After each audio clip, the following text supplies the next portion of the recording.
सभी दोस्तों को नमस्कार। नेक्स्ट जॉब इन्फॉर्मेशन में सबका स्वागत है। चलिए वीडियो को शुरू करते हैं।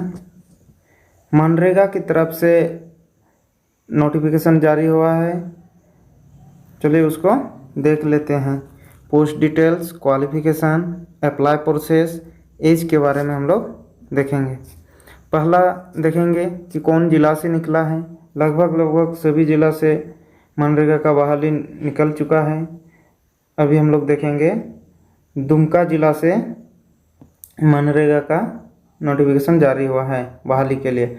जिला ग्रामीण विकास अभिकरण दुमका, मनरेगा अंतर्गत प्रखंड कार्यक्रम पदाधिकारी, तकनीकी सहायक, कनीय अभियंता के समकक्ष, तकनीकी सहायक, कनीय अभियंता के समकक्ष उसको भी माना गया है। कंप्यूटर सहायक, लेखा सहायक, ग्राम रोजगार सेवक की संविदा के आधार पर नियुक्ति संबंधी सूचना, यानी संविदा के आधार पर नियुक्ति लिया जाएगा।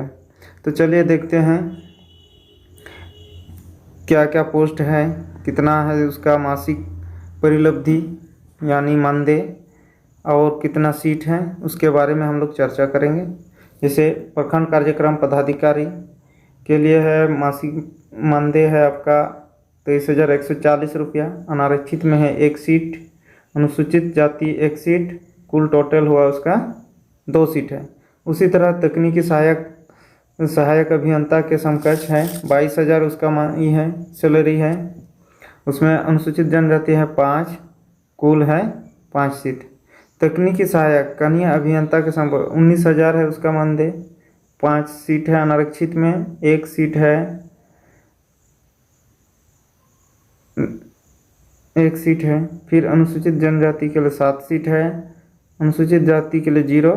इसी तरह कुल है कनीय अभियंता का 13 सीट। लेखा सहायक का वेतन है मानदेय 14,300। अनारक्षित में 2 सीट है, अनुसूचित जनजाति में 3, अनुसूचित जाति में 1, और कुल 6 पोस्ट है। इस लेखा सहायक के बाद है कंप्यूटर सहायक 14,300 उसका भी मानदेय है, 6 सीट है।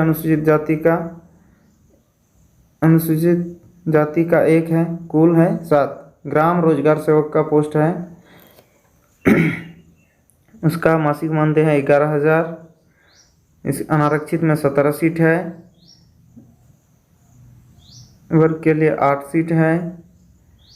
अनुसूचित जनजाति के लिए 44 सीट है, अनुसूचित जाति के लिए 0, कुल 69। और असामान्य प्रवर्ग या क्षैतिज आरक्षण के लिए 3 सीट रखा गया है। फिर देखेंगे पोस्ट डिटेल्स के बारे में, क्या शैक्षणिक योग्यता रखा गया है।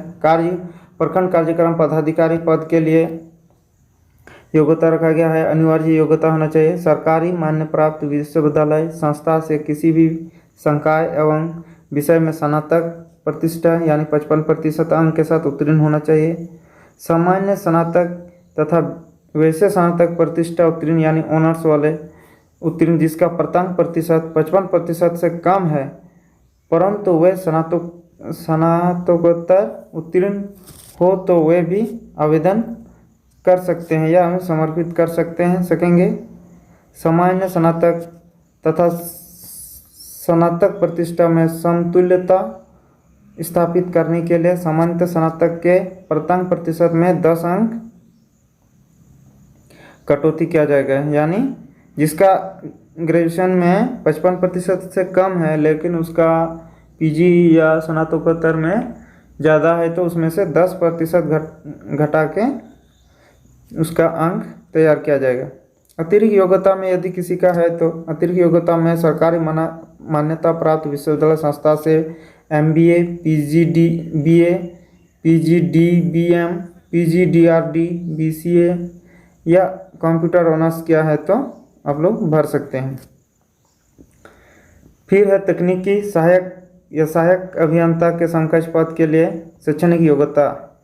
क्या शैक्षणिक योग्यता रखा गया है। अनिवार्य योग्यता सरकारी मान्यता प्राप्त विश्वविद्यालय संस्था से सिविल संकाय में BE या BTech क्या है, जो डिप्लोमा क्या है या बीटेक क्या है, सिविल इंजीनियरिंग से, तो वे लोग इसमें भर सकते हैं तकनीकी सहायक में। अतिरिक्त योग्यता में रखा गया है सरकारी मान्य प्राप्त संस्था से सिविल संकाय में एमटेक तथा PGDCA, MCA, MMC computer science अतिरिक्त योग्यता इसमें मांगा गया है। फिर लेखा सहायक पद के लिए शैक्षणिक योग्यता रखा गया है सरकारी मान्यता प्राप्त विश्वविद्यालय संस्था से बीकॉम ऑनर्स सामान्य बीकॉम में न्यूनतम 55% अंक से उत्तीर्ण होना है, यानी उसमें बीकॉम ऑनर्स मांगा गया है लेखा सहायक पद के लिए। यदि उसका 55% नहीं है या एमकॉम की है क्या है तो वो भी भर सकता है। अतिरिक्त योग्यता में है सरकारी मान्यता प्राप्त विश्वविद्यालय संस्था से एमकॉम, बीसीए तथा एसीए, पीजीडीसीए ये सब योग्यता यदि है वो भी भर सकते हैं। कंप्यूटर सहायक पद के लिए है अनिवार्य योग्यता सरकारी मान्यता प्राप्त विश्वविद्यालय संस्था से निम्नलिखित कोटि के व्यक्ति आवेदन दे सकते हैं। कौन लोग भर सकते हैं? BSc computer honours, BCA computer सामान्य, बीसीए ये सब डिग्री है। यदि जिसका ये सब योग्यताएं हैं तो ये सब वे भर सकते हैं। जैसे सामान्य स्नातक उत्तीर्ण के पश्चात पीजीडीसीए उत्तीर्ण, जैसे बीसीए या सामान्य बीसीए कंप्यूटर के प्रतिशत प्रथम में 5 घटाते हुए उसे बीएससी कंप्यूटर ऑनर्स की कोटि में अंकित किया जाएगा। वैसे सामान्य स्नातक जिसके पश्चात पीजीडीसीए क्या हो वह स्नातक के प्रतिशत में 10 अंक घटा करके कंप्यूटर ऑनर्स की कोटि में अंकित किया जाएगा। फिर देखें ग्राम रोजगार सेवक के लिए क्या शिक्षण की योग्यता मांगा गया है। ग्राम रोजगार सेवक के लिए तो ग्राम रोजगार सेवक के लिए अनिवार्य योग्यता है सरकारी मान्यता प्राप्त विश्वविद्यालय संस्था से इंटरमीडिएट या मैट्रिक परीक्षा के पश्चात किसी भी ट्रेड में आईटीआई के की स्थिति में आईटीआई के प्रथम प्रतिशत को इंटरमीडिएट प्रथम प्रतिशत के समतुल्य समझा जाएगा। यदि कोई मैट्रिक क्या है, मैट्रिक के बाद उसका इंटर नहीं हुआ है और मैट्रिक के बाद आईटीआई क्या है तो उसको इंटर के समकक्ष माना जाएगा, ये भर सकते हैं। इसमें भी अतिरिक्त योग्यता में यदि है किसी का तो पीजीडीसीए, पीजीडीआरडी वगैरह वगैरह यदि क्या है तो वे लोग उसमें अंकित कर सकते हैं। इसके बाद आयु सीमा का 1/1/2023 को न्यूनतम 18 वर्ष एवं अधिकतम निम्न होना चाहिए।